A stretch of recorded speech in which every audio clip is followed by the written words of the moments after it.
खुशामदीद कहते हैं कराची स्टूडियो से GTV की स्पेशल ट्रांसमिशन इलेक्शन पाकिस्तान का। और मैं हूं तंजीला मजहर, मेरे साथ मौजूद हैं GTV की मारूफ एंकर सहाफ़ी गुरीदा फारूकी साहिबा और हमारे साथ मौजूद हैं GTV के एक और सीनियर एंकर पाकिस्तान के मारूफ सहाफ़ी अमीर अब्बास साहब।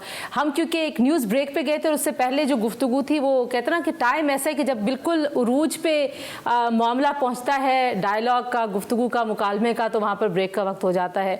हम बात कर रहे हैं इलेक्शन के माहौल की। अभी आपने बिलावल साहब की गुफ्तगू सुनी। एक बात मेरा ख्याल है कि जो बड़ी वाज़े तौर पर मुख्तलिफ नज़र आती है पाकिस्तान पीपल्स पार्टी के लिए कि बिलावल साहब ने बड़ी एग्रेसिव कैंपेन की है और पीपल्स पार्टी ने बहुत पहले अपनी कैंपेन स्टार्ट कर दी थी। पाकिस्तान मुस्लिम लीग नवाज़ का जो मुहिम पे निकलना है, इंतखाबी मुहिम पे, वो ज़रा देर से भी था और थोड़ा सा सुस्त रवि का शिकार भी हमें वो नज़र आए इस सारे मामले में। और बाकी जमातें भी अगर आप देखें, कंपेयर करें पाकिस्तान पीपल्स पार्टी के साथ, तो पाकिस्तान पीपल्स पार्टी ने बहुत भरपूर कैंपेन की है। पाकिस्तान तहरीक इंसाफ तो ज़ाहिर है जब से वो हुकूमत से निकले तभी से कैंपेन कर रहे थे, अगरचे वो एक जमात के तौर पर इंतखाबात की दौड़ में नहीं हैं। लेकिन देखना ये होगा कि आज मरी में पाकिस्तान मुस्लिम लीग नवाज़ ने एक बड़ा जलसा किया है।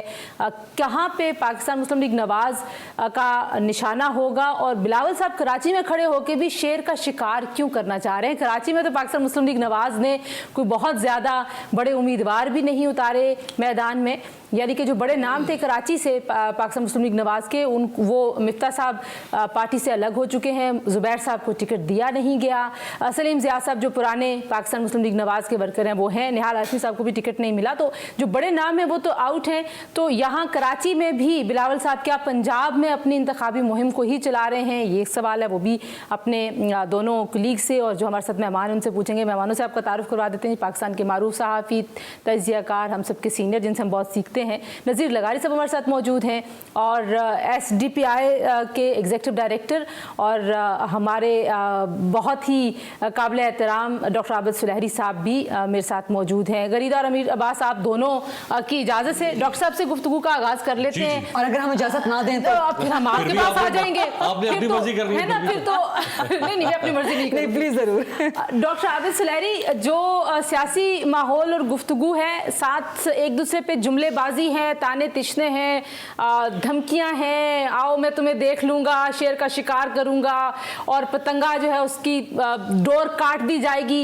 इसके साथ साथ एक वादा है कि मुआशी इस्लाहात की जाएंगी, मुआशी तरक्की होगी और 300 यूनिट बिजली मुफ्त दी जाएगी गरीबों को। तो ये जो मुआशी नारे और वादे हैं, आपको लगता है कि ये जो ग्राउंड रियलिटीज़ हैं उनके साथ मैच करते हैं या सिर्फ नारे ही हैं इंतखाबात के?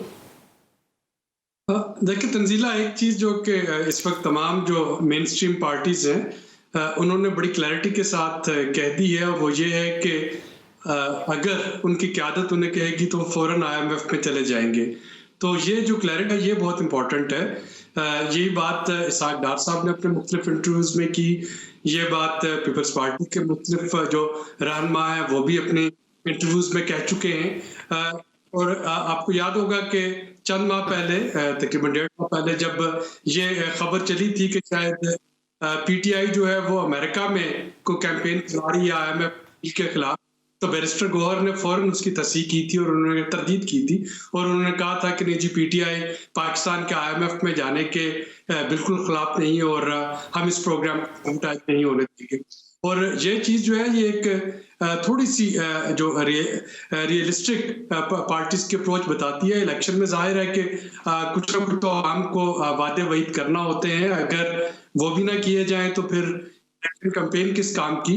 लेकिन जो भी जमात या जमातें हुकूमत में आ रही होंगी उनको पहले तो जो मौजूदा जो स्टैंड बाई एग्रीमेंट है इसको कंक्लूड करना है। फरवरी में इंशाल्लाह वो हल्फ लेंगे वज़ीर आज़म।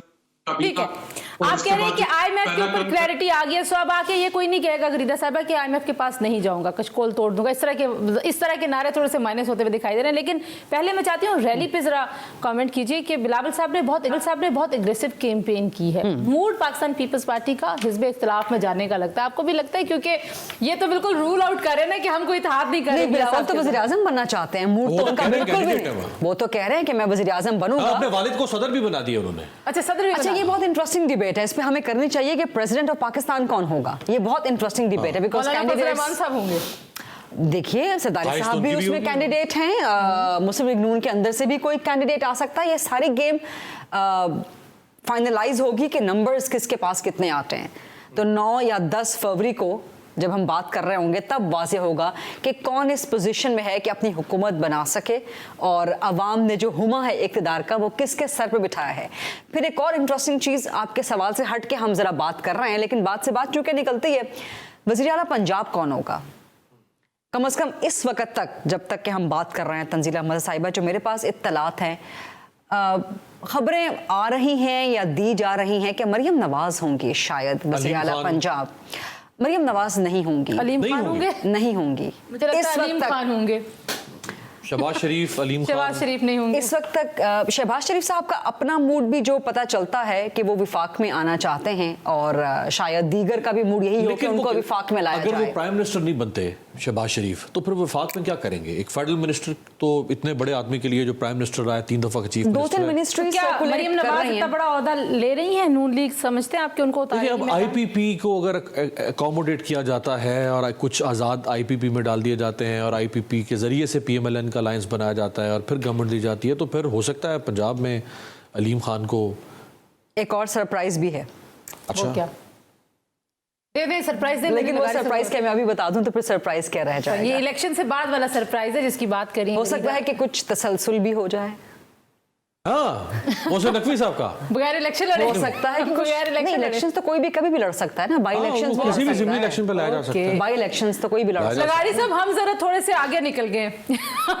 हम आज 10 फरवरी की गुफ्तगू करना शुरू हो गए। आप बताइए कि बिलावल साहब बड़ी एग्रेसिव कैंपेन कर रहे हैं, लेकिन लगता है कि बहुत तवज्जो उनकी पंजाब की तरफ, तो पंजाब में पीपल्स पार्टी आपको कहीं पे वापस आती हुई दिखाई देती है? मेरा ख्याल है कि वो सूरत हाल नहीं है जो 2018 में थी या 2013 में थी, वो भी नहीं है जो 2008 में हुई थी, लेकिन बहरहाल 2008 की अगर नहीं है तो 2013 से भी बेहतर है और 2018 से भी बेहतर है। पीपल्स पार्टी की पोजीशन पहले से बेहतर है, कैंडिडेट्स भी उनके ठीक हैं और सीटें जो हैं जो माजी में निकलती रही, रहीम यार खान मुजफ्फरगढ़ से और एक सीट जो है वहाँ पोठवार से मिली थी, अब के बाद सीटें ज़्यादा होंगी और मुझे फैसलाबाद और लाहौर से भी सीटों का इम्कान नजर आ रहा है और बिहारी से भी सीटों का इम्कान। लिया वाली सीट जो है वो उसके बारे में मुझे लग रहा है कि लिया वाली सीटें भी मिलेंगी, कोटद्दू वाली सीटें भी मिलेंगी। इन सीटों के बारे में मैंने कुछ खुद पर्सनल भी वो किया है। मेरा ख्याल है कि रहीम यार खान में अभी हम अगर अंदाजा लगा लेते हैं कुछ 4 सीटें जो हैं वो मिलेंगी, माजी में 3 मिली थी और मुजफ्फरगढ़ में जो है वो भी 4 सीटें मिलेंगी और माजी में भी ऐसा ही रहा था, तकरीबन 3 और 4। लेकिन लगारी साहब सीट जो है राजा परवेज, लगारी साहब कथा कलामी की माजरत, वोट आपको बहुत डिवाइड होता हुआ नजर नहीं आएगा? यानी पीटीआई का एक हिमायती याफ्ता आजाद उम्मीदवार, फिर कुछ आजाद उसके अलावा अपने तौर पे खड़े हुए हैं, PMLN, Peoples Party, IPP, vote divide भी तो बहुत होगा। इस दफा बिलावल ने पीपल्स पार्टी के वोट को बेदार किया है, उठाया है। पहली दफा पीपल्स पार्टी का जो वोटर है उसको ये ख्याल हुआ है कि हमारे साथ वो नहीं होगा जो उससे पहले 2013 और 2018 में या उससे पहले भी होता रहा है।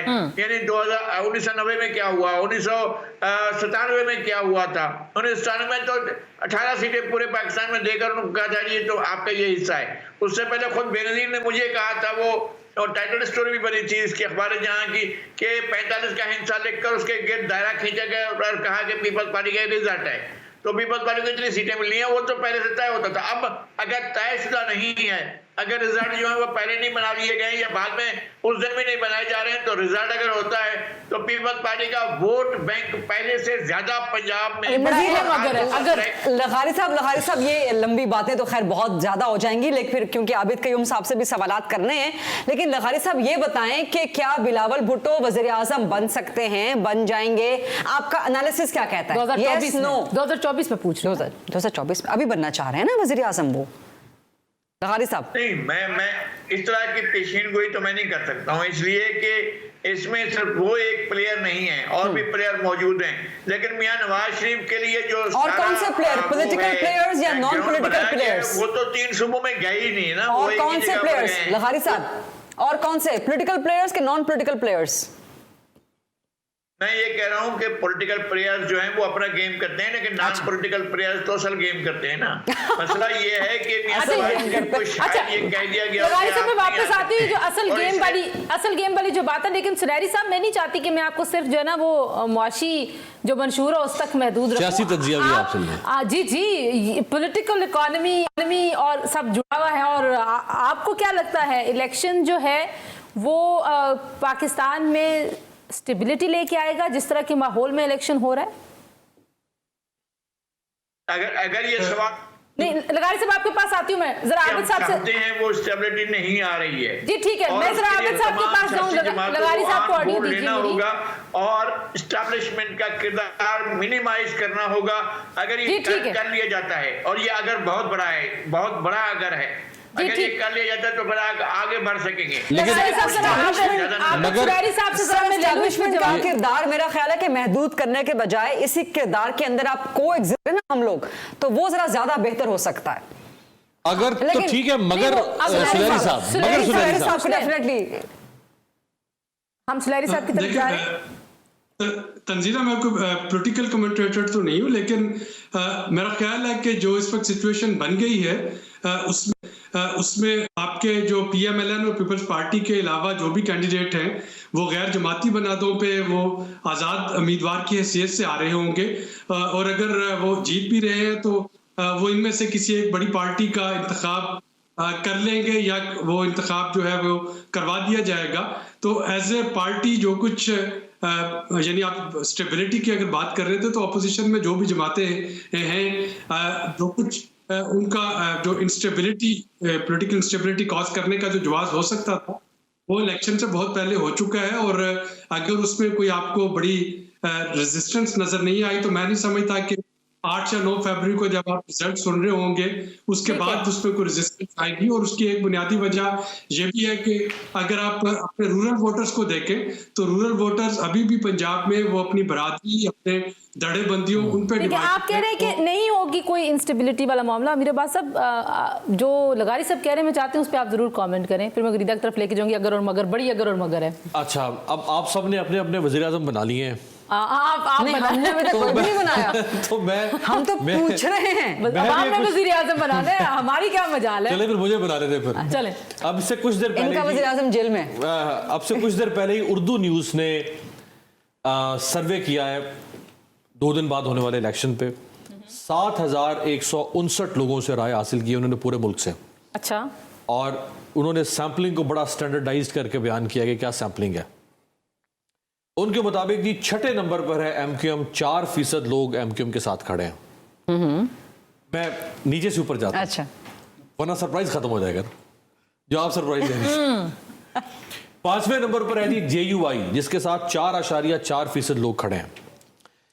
और जिन बिलावल साहब का जो जिक्र करी थी तंजीला के, उन्होंने कामयाब कैंपेन किया है, उनको 4थे नंबर पर रखा मैंने कामयाबी का नहीं कहा, मैंने कहा एग्रेसिव कैंपेन। कामयाब है नहीं, ये फैसला मैं नहीं कर सकती। नहीं, कैंपेन भी कामयाब है, अच्छी कैंपेन की उन्होंने।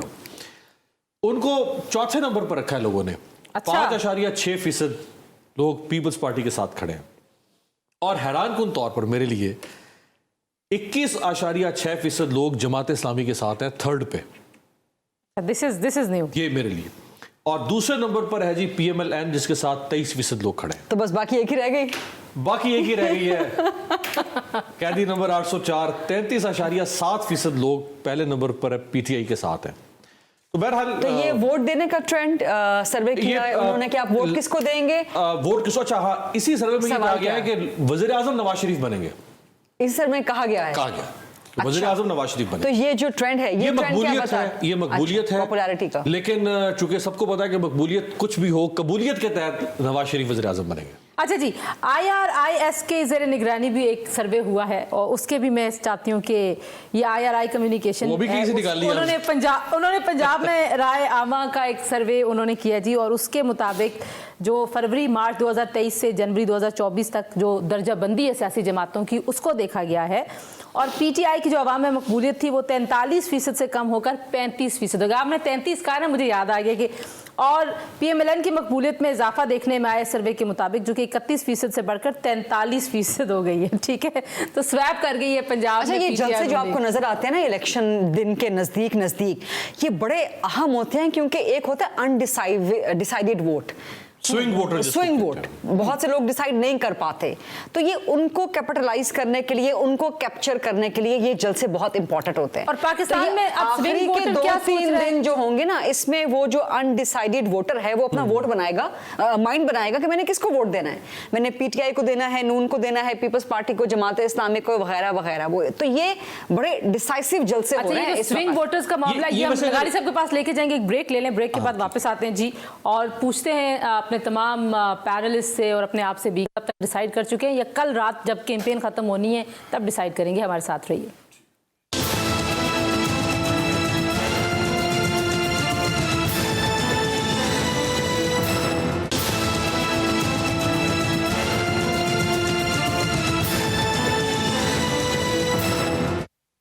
एक बार फिर आपको वेलकम बैक कहते हैं। इलेक्शन पाकिस्तान का GTV की एक्सक्लूसिव ट्रांसमिशन आप देख रहे हैं कराची स्टूडियो से। मैं तंजीला मजहर और गरीदा फारूकी, अमीर अब्बास साहब आपके साथ मौजूद हैं, नज़ीर लगारी साहब और डॉक्टर आबिद सुलैरी हमारे साथ मौजूद है स्काइप पे।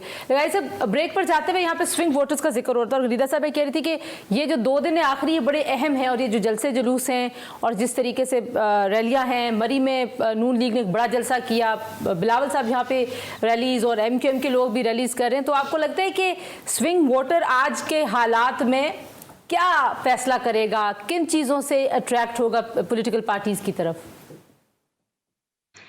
पहली बात तो ये है कि मैं 1970 से आप लोगों की तीनों की पैदाइश से पहले से मैं सर्वे देखता आया हूँ, और सर्वे फ्रॉड होते हैं, फ्रॉड, टोटल फ्रॉड होते हैं, इनमें कुछ नहीं होता है। 1970 के सर्वे में बताया गया था कि मुल्क में पीपल्स पार्टी की टक्कर की जमात जो है इस्लामी है, अवामी लीग का कहीं नामो निशान नहीं था, उसको कोई गिन नहीं रहा था, और कहा यह जा रहा था जमात इस्लामी स्वीप कर रही है पूरे मुल्क के अंदर। और आज ये मुझे जो हैरान को मैंने सर्वे सुना है कि 21 कुछ के वो जो है जमात इस्लामी के पास है, तो इसका मतलब यह है कि सर्वे वही कर रहे हैं जो पहले किया करते थे, और सर्वे का कोई भरोसा नहीं है। और ये कि इलेक्शन में जो कुछ भी होगा वो डिसाइड लोगों ने कर लिया होगा, अब सिर्फ जोश खरोश चल रहा है और लोग जाकर वोट डालेंगे। असल बात यह है कि वोट बैंक का, जो पाकिस्तान पीपल्स पार्टी का वोट बैंक है, उसको ये यकीन ही कभी नहीं आया कि जनाब हमारे उम्मीदवार को जीतेगा या जीतने दिया जाएगा। इस मरतबा उसके अंदर कॉन्फिडेंस आया, शायद उसका वोट बैंक बढ़े, लेकिन बाकी जमातों का वोट बैंक कोई श्रिंक करेगा और कहीं बढ़ेगा।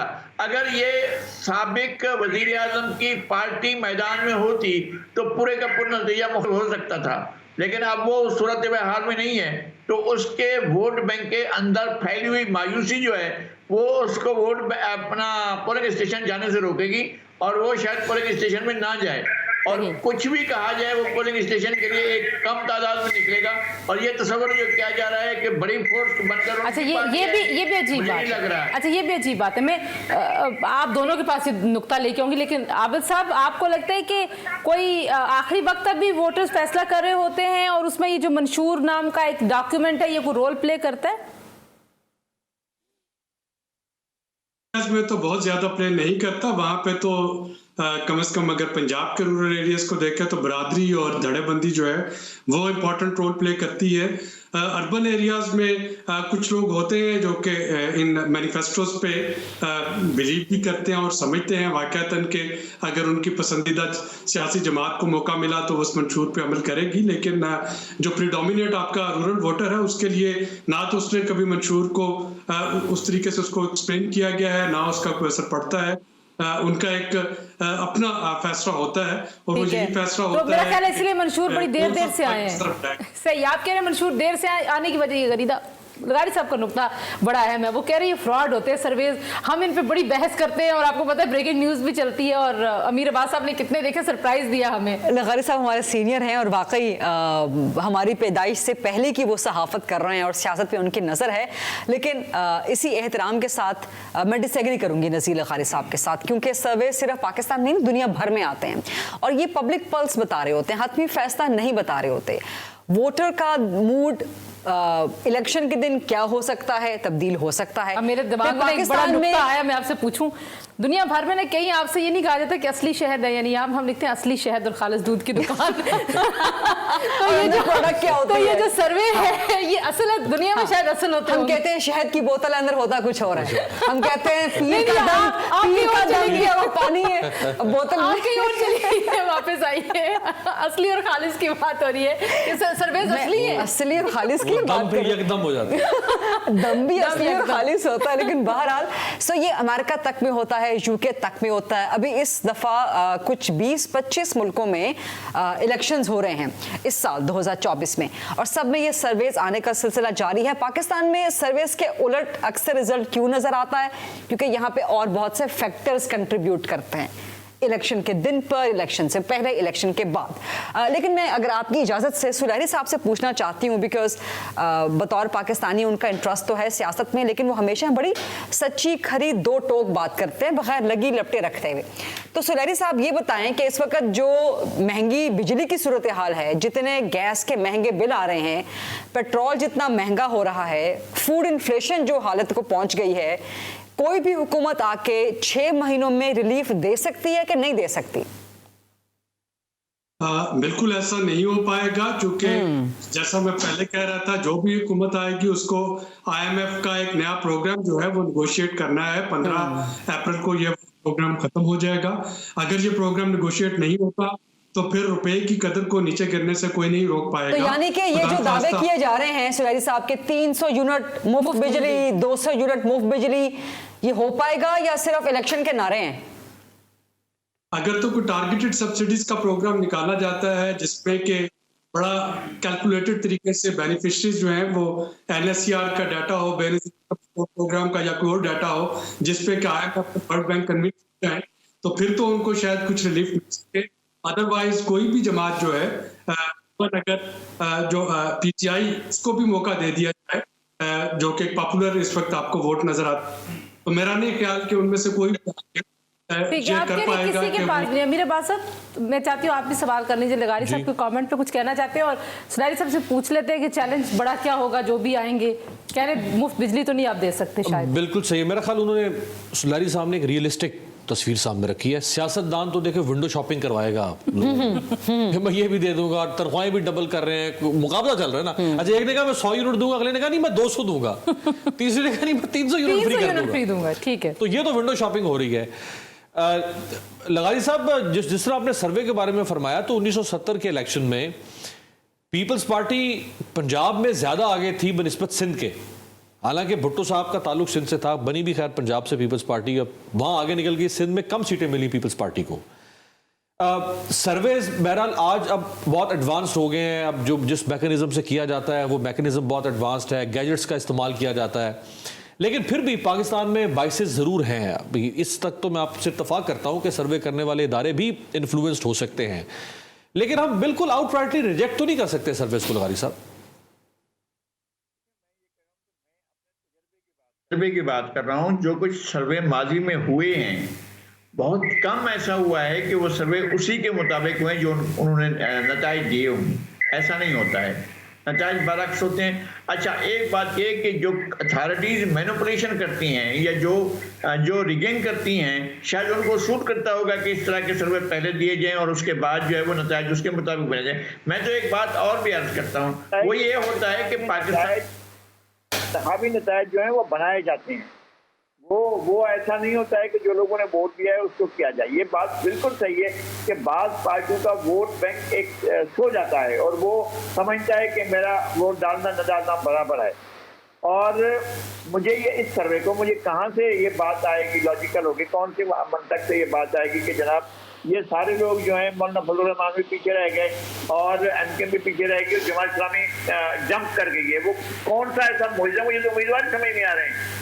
कराची शहर में मुझे तो एक ही उम्मीदवार लग रहे हैं, वो जो है डॉक्टर नईम रहमान साहब। और कौन से उम्मीदवार हैं जो कंटेस्ट कर रहे हैं और किस तरह से कंटेस्ट कर रहे हैं, ये कौन सा ऐसा विनिंग कैंडिडेट है जो MKM को और पीपल्स पार्टी को हरा कर इलेक्शन जीतने की तरफ जाएगा।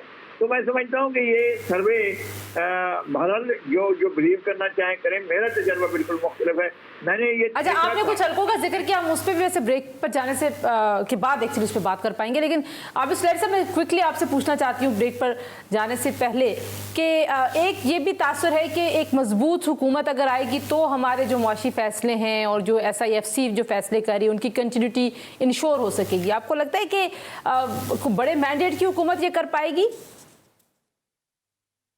की हुकूमत आ जाए या फिर आप SIFC को एक्सपेंड करें और उसमें जो लीडर ऑफ अपोजिशन हो फेडरल लेवल पे और सूबाई लेवल पे जो एपेक्स कमेटी और एग्जीक्यूटिव कमेटी उन दोनों में, ताकि अगर बड़ा मैंडेट नहीं भी है तो कम से कम अपोजिशन की जो भी जमात है या जमातें अपोजिशन में बैठी हैं वो कुछ जो टफ डिसीजन लेने होंगे हुकूमत को उनकी ओनरशिप ले, क्योंकि इस वक्त जो सिचुएशन जा रही है उसमें डेफिनेटली टफ डिसीजन लेने होंगे 2024 में।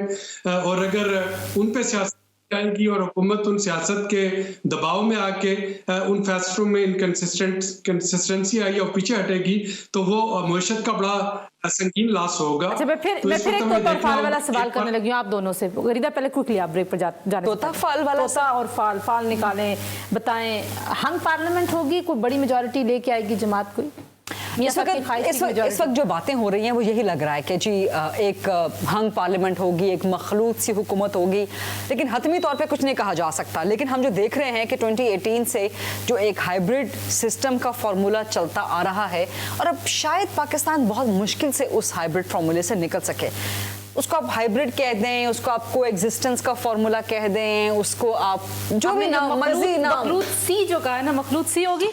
देखिए मेरा ख्याल है कि चाहे नवाज शरीफ साहब को हुकूमत देनी है ना यार, उन्हीं को देनी है तो खुदारा 2/3 के साथ तो दे दो। चलें जी, ब्रेक जल्दी से ले लेते हैं इसी फरमाइश के ऊपर कि 2/3 मेजॉरिटी के साथ दे दे किसी को हुकूमत। ब्रेक के बाद वापस आएंगे, गुफ्तगू को यहीं से बाद मिलते हैं।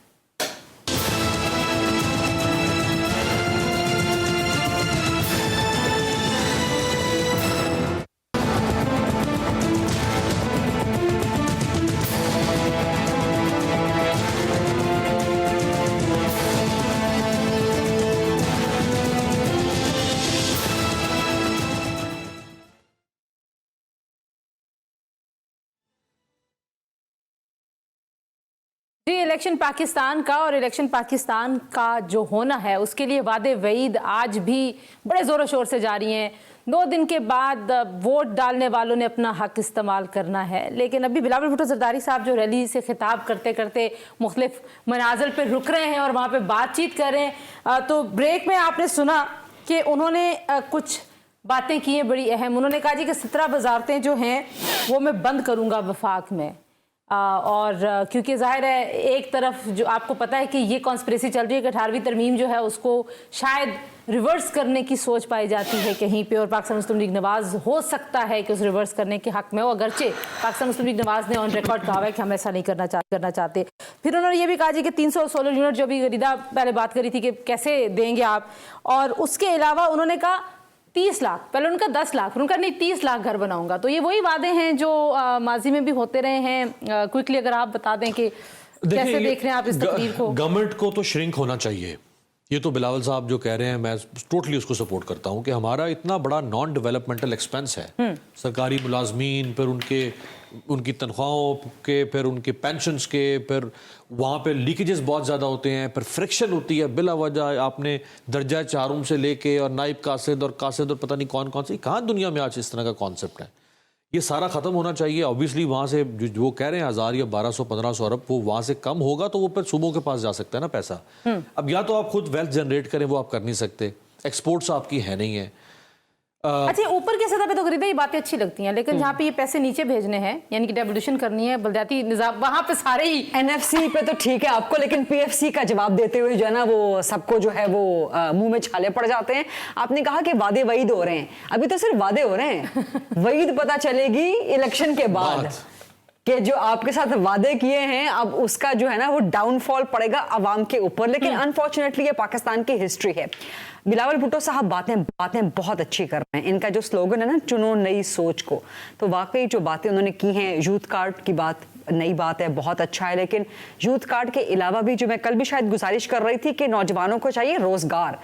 थोक के हिसाब से हर साल आपका नौजवान निकलता है यूनिवर्सिटीज कॉलेजेस से, आगे उसको पता नहीं होता कि मैंने नौकरी कहाँ करनी है, मुझे नौकरी मिलेगी कहाँ पे। तो आपने मौके कितने क्रिएट किए हैं? आबिद साहब, आप भी जरा बता दीजिए कि ये जो अभी आपने भी तकरीर सुनी है और बड़ी गौर से आप सुन रहे थे, मैं देख रही थी, आप पॉइंट्स भी साथ नोट कर रहे थे, बिलावल साहब ने कोई नई बात की है? देखिए, एक जो 18वीं तरमीम वाली जो उन्होंने बात की 17 मिनिस्ट्रीज की, उसमें सबसे बड़ा जो इशू उनको आएगा वो ब्यूरोक्रेसी इटसेल्फ आएगा, यानी। और दूसरा, अगर कोई कोलिशन हुकूमत आती है तो फिर आपको वजारतें भी बांटना है, यानी अगर पीपल्स पार्टी को कोलिशन हुकूमत बनाने का मौका मिल जाए तो काबीना जो है वो कतई तौर पर नहीं कर पाएंगे कि उसमें से 17 मिनिस्टर्स और 17 जो स्टेट मिनिस्टर्स है उनकी तादाद को कम कर सके। जो फेडरल सेक्रेटरीज है, सेक्रेटरी जाते हैं 34, 35 या 50 के सेक्रेटरीज भी इसमें हिट होते हैं। तो ये पूरा सिस्टम जो है ये इसीलिए 18वीं तरमीम के बाद अभी तक ये वजारतें मौजूद हैं कि ये सियासतदानों के मुफाद है और ये ब्यूरोक्रेट्स के मुफाद। अच्छा, आप एक तो मुझे ये लग रहा है डॉक्टर साहब कि आपने ना बाकी संजीदा समझ लिया कि वो ये करेंगे भी। मैं तो ये पूछ रही हूँ कि करना चाहेंगे, लेकिन मैं जरा मेरा मतलब है कि होना चाहिए। लगारी साहब, अमीर अब्बास की इस बात से बिल्कुल मुत्तफिक हूं कि ये होना चाहिए। जो उनका घरों वाला वादा है वो कुछ हद तक पूरा हो सकता है, क्योंकि सिंध और बलूचिस्तान के लिए जितने इंटरनेशनल डोनर्स हैं उन्होंने फ्लड अफेक्टेड एरियाज में घर बनाने के लिए वो टेंजिबल प्रोजेक्ट्स मांग रहे हैं। अभी पिछले सालों में सिंध में घर बनाए गए, वो यूएन मुख्तलिफ एजेंसीज और मुख्तलिफ डोनर्स की जो आमदाद आई थी। ठीक है, आप भी कह रहे हैं कि होना चाहिए के ऊपर तो कोई बहस नहीं है ना। एक कमेंट अगर जो डॉक्टर साहब ने बात की, बड़ी इंपॉर्टेंट बात है कि कॉल ऑफ फेल में तजाद जो हमारे यहाँ होता है। ये जो पीडीएम की हुकूमत थी इसमें कितनी वजारतें थी? 85 के 86 वजारतें क्यों दी गई? क्योंकि इत्तेहादी थे, सबको दस्तरखान पे रोटी उनके सामने रखनी थी, तो आपको वजारतें बांटनी पड़ी, एक्स्ट्रा वजारतें। कभी 60 से ऊपर वजारतें नहीं गई। तो अभी भी बिलावल साहब जब आएंगे और इत्तेहादी हुकूमत बनाएंगे तो सबके मुंह में कुछ ना कुछ जीरा डालेंगे तो फिर हुकूमत चलेगी ना। तो ये सारा आप अच्छा, वो जो हम अभी कह रहे थे ना कि हंग पार्लियामेंट, हंग पार्लियामेंट में आपको सबको राजी करना है, बिल्कुल ऐसा ही, सबको झंडे वाली गाड़ी देनी है। अच्छा, वो लोग ये कह रहे थे कि नहीं, हम तो वो क्या है, खुसूसी मावन और मुशीर हैं और हम पैसे नहीं ले रहे, लेकिन सरकारी गाड़ियों में फिर रहे थे लोग। मिलते हैं, बिल्कुल सरकारी गाड़ियां मिलती हैं आपको, दफ्तर मिलते हैं। अच्छा, हम इन चीजों पे तो बात करते रहेंगे। मरी के जलसे का हमने 2-3 बार जिक्र किया, लेकिन हम उस पर जरा डिटेल में बात नहीं कर पाए। गरीदा साहब, पहले आप बताइए, नज़ीर अच्छा, मरी से खड़ा कौन हो रहा है वैसे? नून लीग के मुकाबले पे कौन खड़ा हो रहा है वहां से? नून लीग के मुकाबले पे कौन है? महरीन अनवर राजा है, पाकिस्तान। महरीन अनवर राजा मरी से खड़ी हो रही हैं, Pakistan Peoples Party. This is interesting. आपको याद है, स्टेट मिनिस्टर वेरी इंटरेस्टिंग। और जी राजा उसामा इशफाक साहब जो हैं, इशफाक सरवर साहब के साहबजादे हैं। अच्छा, ठीक है, वो पाकिस्तान मुस्लिम लीग नवाज है। सो इंटरेस्टिंग बात ये है खड़ा वहां पे कौन है। इंटरेस्टिंग बात ये है कि 88 के बाद पहली बार शाहिद हकान अब्बासी साहब इस हल्के के इंतखाब की दौड़ में नहीं है। तो आपको लगता है कि आज का जो क्राउड था, क्योंकि कल से जो मीडिया पे बात थी कि क्या शाहिद हकान अब्बासी के बगैर पाकिस्तान मुस्लिम लीग नवाज वहां पे एक बड़ा क्राउड पाकिस्तान तरीके इंसाफ से या / आजाद उम्मीदवार वहां से कौन है? क्योंकि राजा अशफाक सरवर का वहां पर वोट अच्छा खासा बड़ा काफी ज्यादा वहां पर उनका जो है ना वो असर रसूख मौजूद है बरादरी वगैरह में, खासतौर पे जो मरी के अब्बासी होते हैं, राजाज होते हैं, इनके साथ। वहां से सदाकत अब्बासी साहब जाहिर है, पहले आपको पता है कि सदाकत साहब अभी जो हाल ही में शेख रशीद के खिलाफ वादा माफ गवाह भी बने हैं। नहीं, अब कौन खड़ा हो रहा है? PTI / आजाद, अब कौन वहां से मौजूद है? वो आ जाती है जब चीजें वापस। तो मेरा ख्याल है कि नून ने जिस तरह का आज बड़ा जलसा वहां से कर लिया है, नून का चांस मेरा ख्याल है मजबूत नजर आता है। महरीन अनवर राजा साहिबा चूंकि काफी अरसे से रिडंडेंट रही हैं पॉलिटिक्स में, खासतौर पे इंतखाबी पॉलिटिक्स में, सो उनके लिए इतने कम अरसे में कैपिटलाइज करना जरा थोड़ा मुश्किल होगा। मेरा ख्याल है कि ये हल्का शायद नून लीग की तरफ टिल्ट करे, या मुकाबला हुआ तो वो नून लीग और पीटीआई की तरफ ये होगा। महरीन साहिबा उसमें नहीं होगी। शाहिद हकान अब्बासी साहब, आपको लगता है कि वो उनका जो एक वो तासुर था कि वो हैं, क्योंकि ये उनके वालिद साहब का हल्का है, वो वहां से जीतते रहे, तो आज जी, और आज जो बड़ा जलसा कर लिया नून लीग ने, तो लोग इसको ऐसे ट्रांसलेट करें या तशरीह करें कि अब उनका जो असर रसूख है उसके बगैर भी नून लीग वहां पे अच्छा क्राउड। देखिए, शाहिद साहब का मेरे इल्म में नहीं है कि क्या उन्होंने सपोर्ट किया है, नहीं किया आपने। और तो क्या वो मुखालिफ को सपोर्ट कर रहे हैं या नहीं कर रहे हैं? उधर भी नहीं कर रहे, ये भी नहीं कर रहे। कहीं तो सिग्नलिंग नहीं, शायद खाकाना बास साहब किसी की तरफ भी सपोर्ट नहीं कर रहे। ये कम से कम उन्होंने इतना चौधरी निसार की तरह एक रख रखाव रखा है नून लीग के साथ कि उनके मुखालिफ को सपोर्ट नहीं कर रहे हैं। वैसे मीडिया में बहुत मुखालिफत कर रहे हैं लेकिन मुखालिफ उम्मीदवार को सपोर्ट नहीं कर रहा है। लेकिन जो सदाकत अब्बासी का वोट बैंक था वो जेन्युइन था। शायद खाकाना अब्बासी साहब को जो हार 2018 में सदाकत अब्बासी से, क्योंकि पाकिस्तान तहरीक इंसाफ को बहुत वोट दिलवाया गया था। जैसे भी अमीर अब्बास साहब ने भी कहा था कुछ 79 की ट्रांसमिशन में कि आरटीएस बिठाया गया था 2018 वाला। तो पाकिस्तान तहरीक इंसाफ का बहुत सा वोट था, कराची से भी बशमूल, पंजाब से बशमूल, कि जो उनको दिलवाया गया था। लेकिन सदाकत अब्बासी उन हलकों में से थे कि जहां पे जेन्युइन काम हुआ था, जेन्युइन एफर्ट हुई थी और उनका वोट बैंक वहां पर मौजूद है। सदाकत अब्बासी अगर खुद खड़े होते तो फिर they could have given Noon a run for their money, but अभी पीटीआई का देखें आपके कितनी देर से जो है ना वो सर्च कर रही है। मैं कोशिश कर रही हूँ कि मैं अब मसला ये कि वो पीटीआई के नाम से है नहीं ना, बहुत सारे आजाद उम्मीदवारों में से हम ढूंढते हैं जी। अच्छा, ये NA52 रावलपिंडी 1 है। ये तो रावलपिंडी/मरी 1, ठीक ये वाला नहीं, ये तो राजा परवेज अशरफ का नीचे आ रहा है जी। नहीं, ऊपर NA51 जी, ऊपर जो साथ में ब्लूमबर्ग चल रहा है ना, तो वो उसकी डिटेल्स हैं आबादी की और वोटर्स की। तो नून लीग का मेरा ख्याल है कि यहाँ पर जरा थोड़ा अच्छा जो है वो वोट बैंक अच्छा के लिए तगड़ा लगता है, फेवरेबल। मरी वैसे भी शरीफ खानदान के बहुत करीब है, पुराना रहा है उनका पीएमएलएन का ये पूरा हजारा बेल्ट। तो सुलारी साहब, सर ये फरमाएं कि कल भी हम बात कर रहे थे कि किसके पास क्या मौशी टीम होगी। चले हम इनको बेनिफिट ऑफ डाउट देते हैं सारी जमातों को कि जी वाकई जो आप कह रहे हैं आप उस पर अमल करेंगे, लेकिन किस तरह अमल करेंगे? आपके पास मौशी टीम कौन सी है? अगर हम नून लीग की बात करें तो वही इसहाक डार, उसी अत्तार के लौंडे से बार बार दवा। पीपल्स पार्टी की बात करें तो उनके पास नवीद कमर है, सलीम मांडवी वाला है, वही लोग। अगर वापस हफीज शेख को फिर ना लेकर आ गए, पीटीआई तो अब देखते हैं कि उनका क्या बनता है, वो आती है या नहीं आती, किस तरह आती है। तो ये दो बड़ी पार्टीज के पास तो वही लोग हैं। मेरा ख्याल है इसमें टेक्नोक्रेट्स की दोबारा एंट्री होगी फाइनेंस और रेवेन्यू में।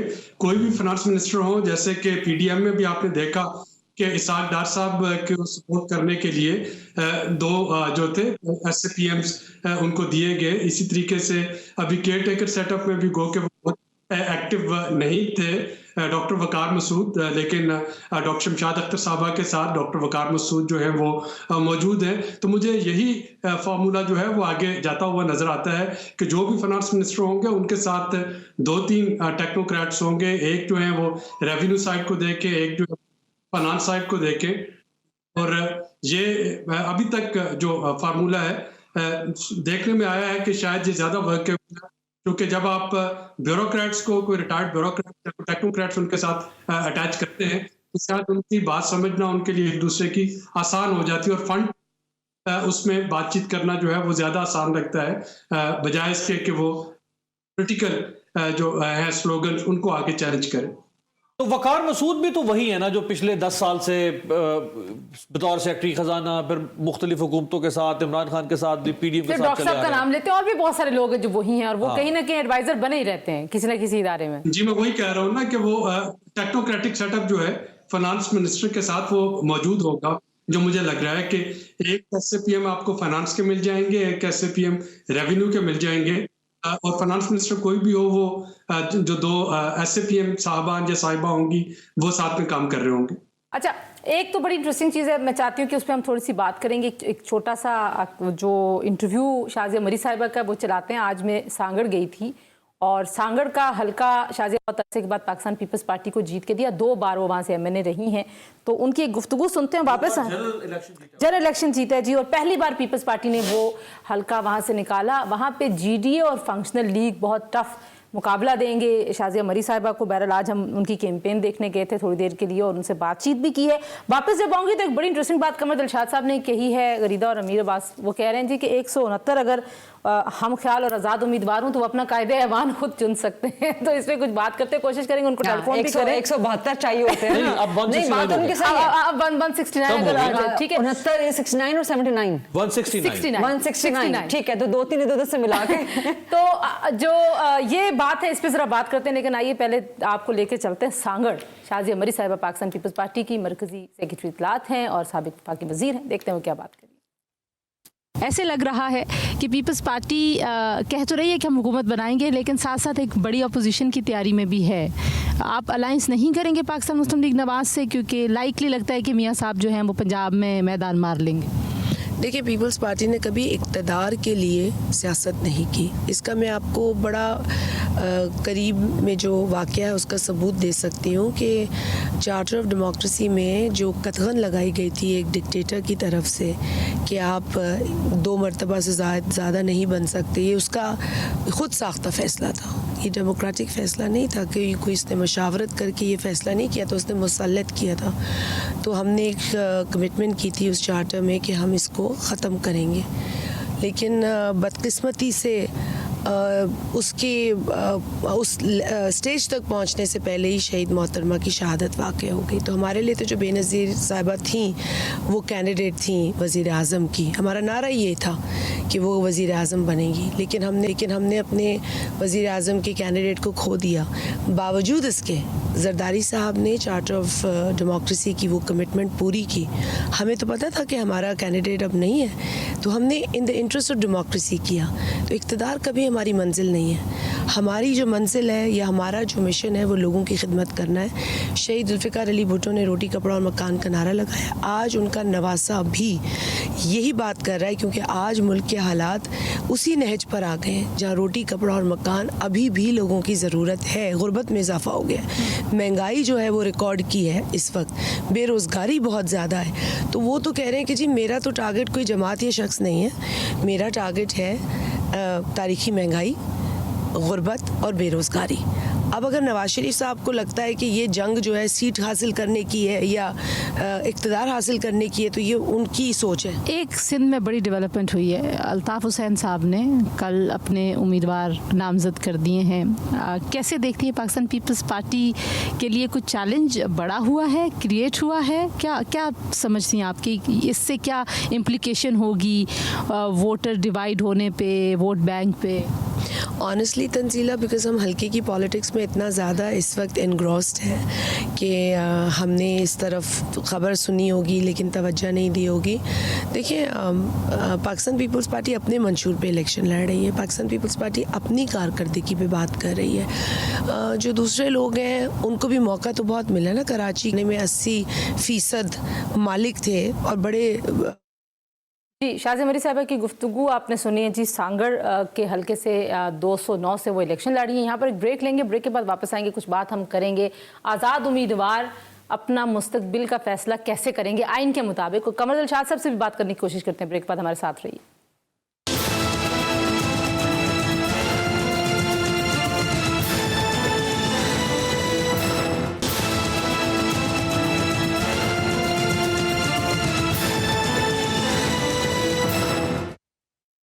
एक बार फिर आपको खुशामदीद कहते हैं। इलेक्शन पाकिस्तान का खुसूसी ट्रांसमिशन कराची स्टूडियो से आप देख रहे हैं। GTV की टीम कई दिनों से आपके साथ है, 7 से 9, 10 से 12 खुसूसी ट्रांसमिशन में हम इलेक्शन के पूरे माहौल, लेटेस्ट अपडेट्स, और जाहिर है जब इलेक्शंस हो रहे होते हैं तो हर शख्स जो है वो नंबर गेम पे बड़ा जोर डाल रहा होता है। इस बार जो बार बार अभी 7 से 9 में भी गरीदा कह रहे थे, मुजाहिद साहब वो कह रहे थे कि जो इंडिपेंडेंट्स हैं वो एक ऐसी चीज़ है कि इस बार बहुत बड़ी तादाद में इंडिपेंडेंट्स होंगे।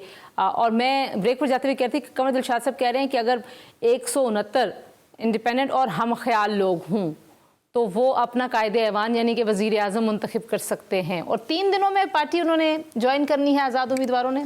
किधर आप जाता हुआ देखते हैं? इस चीज़ में देखना पड़ेगा कि कानून क्या कहता है कि आज़ाद उम्मीदवार मतलब इकट्ठे होके जीतने वाले अपना कोई वज़ीर आज़म ला सकते हैं या उन्हें एक ग्रुप फॉर्म करना पड़ेगा, कुछ ना कुछ तो ऐसा तो नहीं हो सकता ना कि बिल्कुल आज़ाद हैं और वो एक आज़ाद वज़ीर आज़म बना दें। बट अभी देखेंगे इसमें कानून देखना पड़ेगा क्या कहता है। जो वज़ीर आज़म बनता है जब उसको अमूमन आज़ाद भी वोट करते हैं, सब करते हैं ना पूरे। आज़ाद कैसे बन सकता है कि आज़ाद ही हो, किसी पार्टी से उनका ताल्लुक ना हो और वो आज़ाद खड़े होकर वोट जो है ना वो वज़ीर आज़म बनवा लें?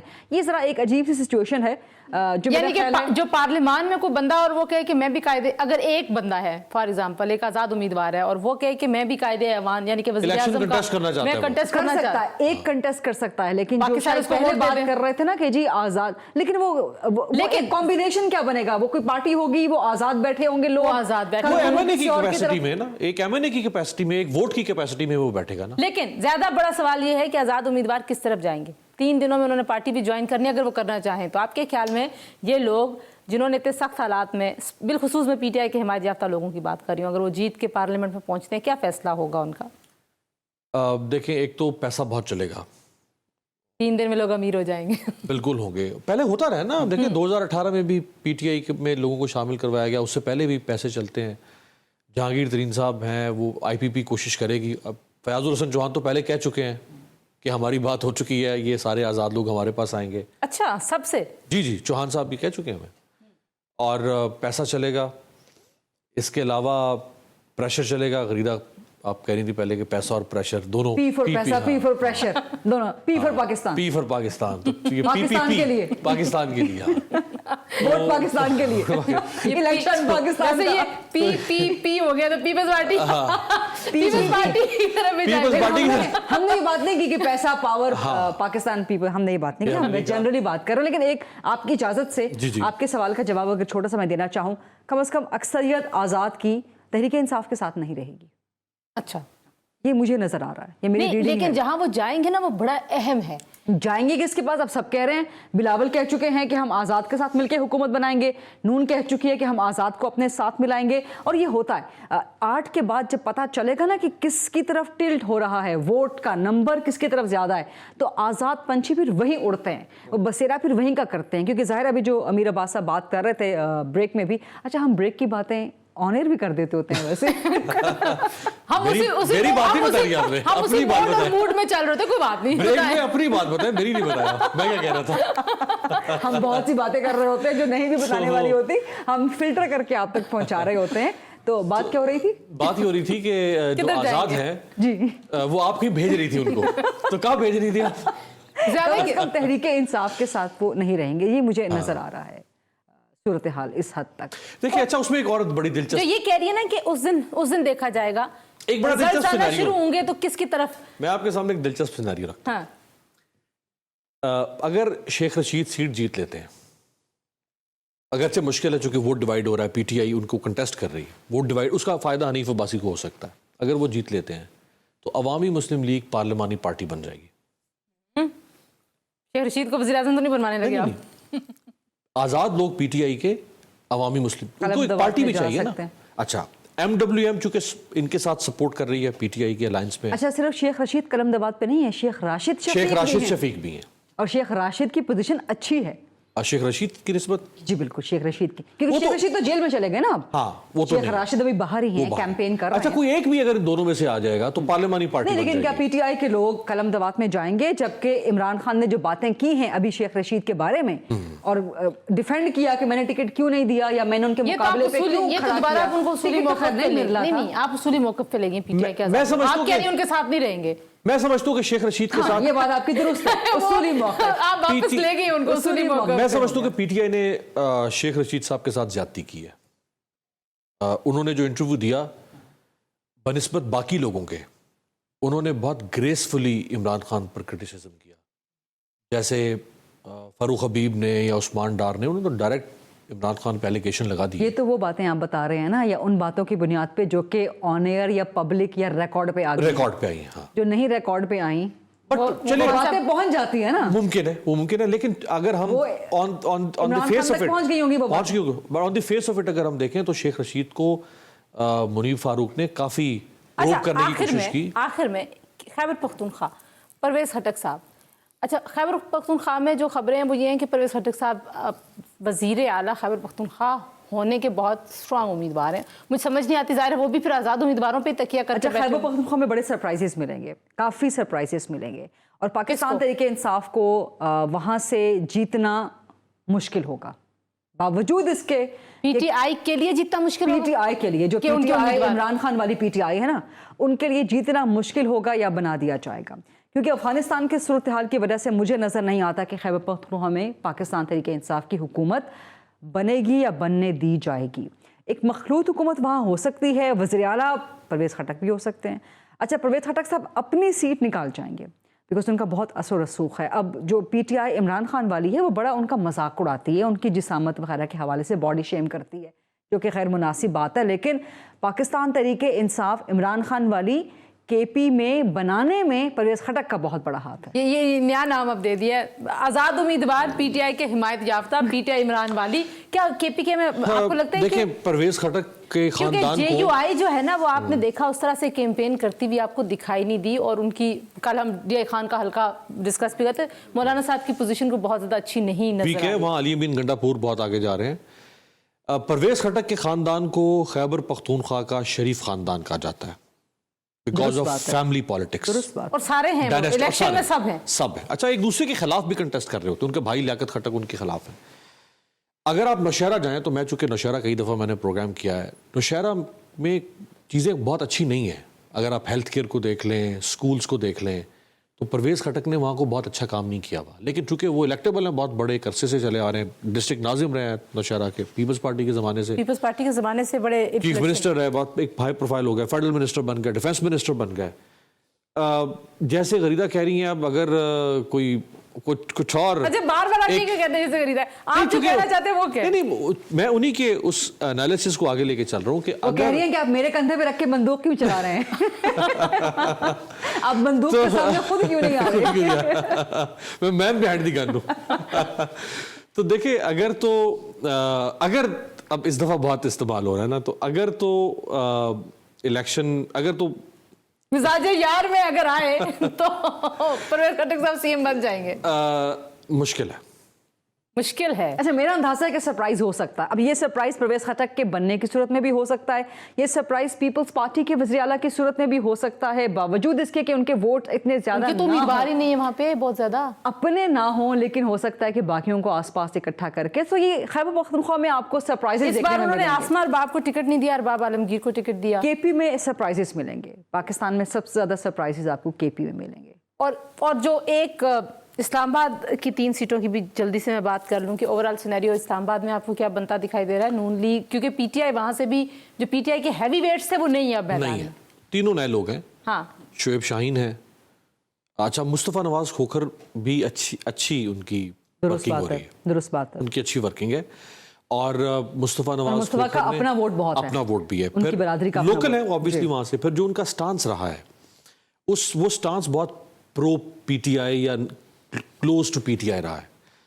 अब हो सकता है पीटीआई का भी कुछ वोट बैंक उनकी तरफ चला जाए, क्योंकि वो बहरहाल। अच्छा, मैं अगला सवाल आप दोनों से ये करने लगी थी कि क्या कोई पीटीआई का वोट, क्योंकि मुल्तान में कुछ लोग ऐसे मुझे मिले, उन्होंने कहा कि अगर हमें पीटीआई के कैंडिडेट की समझ नहीं कि हम पीपल्स पार्टी को वोट डालेंगे, तो आपको लगता है कि वो होगा कुछ ऐसा असर कि पीटीआई का कुछ नाराज वोटर जो है वो पीटीआई की तरफ ना जाए? बिलावल ने भी जो स्टांस लिया वो भी जरा। अच्छा, इस्लामाबाद की अगर आप डायनामिक्स देखें ना पॉपुलेशन के हवाले से, तो वहाँ पर अभी भी वही वोटर मौजूद है, वही वोटर जिसको नवाज शरीफ ने चंद दिन पहले मम्मी डैडी वोटर कहा, जो कि ज़्यादातर पाकिस्तान तरीके इंसाफ की तरफ है।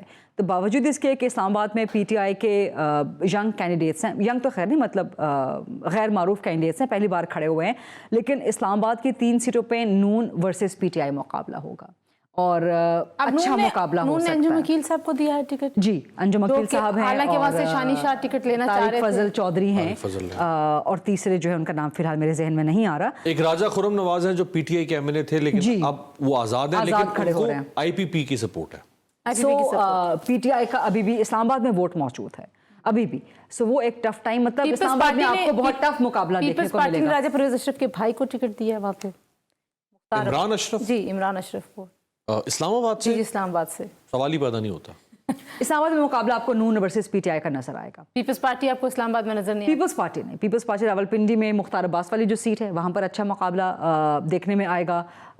गुजर खान की जो पिंडी की सीट है वो बिल्कुल, वो तो उनकी पक्की सीट है ना, वो तो हमेशा से उन्हीं की है, उस पर मुकाबला बनता ही नहीं है कुछ। लेकिन इस्लामाबाद की जो हम 3 की बात कर रहे हैं, वहाँ आपको नून वर्सेस पीटीआई नजर। अब जो आखिरी आप दोनों से सवाल है वो ये है कि जो इलेक्शन कमीशन ने कुछ पाबंदियां भी लगाई हैं, वोट आप उस दिन भी कह रहे थे कि आपने इलेक्शन के रिजल्ट्स कब नहीं देने, कब देने हैं, मीडिया के हवाले से, तो आपको लगता है कि 6 बजे के बाद लोग अनाउंस करेंगे? इन सारी चीजों को देखते हुए भी लोग कह रहे हैं ना कि ये शुकूक व शुबात को जन्म दे रहा है और इनका कोई प्लान है, कोई स्कीम है, इसके पीछे भी कोई साजिश है, हर चीज में साजिश नजर आती है। देखिए, पोलिंग एजेंट जब फॉर्म 45 लेगा गिनती के बाद, तो हर पोलिंग एजेंट के पास वोट्स की डिटेल होगी और वहाँ सिर्फ एक पीटीआई का तो पोलिंग एजेंट नहीं होगा ना, वहाँ पीपल्स पार्टी का भी होगा, वहाँ जैसे कराची है तो वहाँ जमात इस्लामी का भी होगा, केपीके है तो वहाँ एनपी का भी होगा। 19 उम्मीदवार हैं। तो आप अगर पीटीआई के वोट्स को आगे पीछे करते हैं तो जो बाकी जमातें हैं उनके भी तो वोट्स, वो भी तो नहीं चाहेंगी ना कि हमारा मुखालिफ जीत जाए। पीपल्स पार्टी को चाहेगी नून लीग जीते। कोई ऐसी स्कीम है आपको लगता है वो ऐसा कुछ हो जाएगा जो जिस तरह की बातें हो रही हैं कि ऐसे उन्होंने करना है, आप उनसे ऐसे पूछ लीजिए, उन्होंने करना है, ऐसा हो जाएगा। 30 सेकंड में हंस सकती हैं आप, लेकिन चले। अच्छा, मेरा नहीं ख्याल कि ईएमएस वगैरह के बैठने के कोई चांसेस होंगे इस दफ़ा, क्योंकि आरटीएस जब बैठा था किसी के वहम गुमान में नहीं था कि ये हो सकता है, लेकिन वो हुआ तब बाद में जाके समझ आया। इस वक्त जितने ऑप्शंस हैं वो पहले कैलकुलेट हो रहे हैं कि ये हो गया तो ये करेंगे, ये हो गया तो ये करेंगे। सो मेरा नहीं ख्याल कि इस दफ़ा कोई ऐसी सूरत हाल होगी और इलेक्शन कमीशन पाबंदी नहीं लगाएगा। ये हर दफ़ा होता है क्योंकि 5 बजे का टाइम होता है पोलिंग का, उस वक्त तक कुछ लोग स्टेशन के बाहर भी खड़े होते हैं पोलिंग स्टेशन के लाइन बना के, तो 5:30 तक कम से कम एक्सटेंड कर दिया जाता है कि जो पोलिंग स्टेशन की हदूद में मौजूद है वो अंदर जाके वोट कास्ट कर लें। ओके जी, यही पे इलेक्शन कमीशन कहता है कि आप 6 बजे तक अनाउंस करें, तो 6 के बाद मेरा ख्याल है रीदा फारूकी साहिबा, अमीर अब्बास साहब और तंजीला मजहर को साहिबा को मतलब इजाजत दीजिए। कल दोबारा आपसे मुलाकात होगी जी। जीटीवी की खसूसी ट्रांसमिशन जारी है। अब आप जाएंगे खबरनामे की तरफ और कल 7 बजे दोबारा हमारे एंकर्स आपके सामने हाजिर होंगे। अपना बहुत सारा ख्याल रखिए। Good night.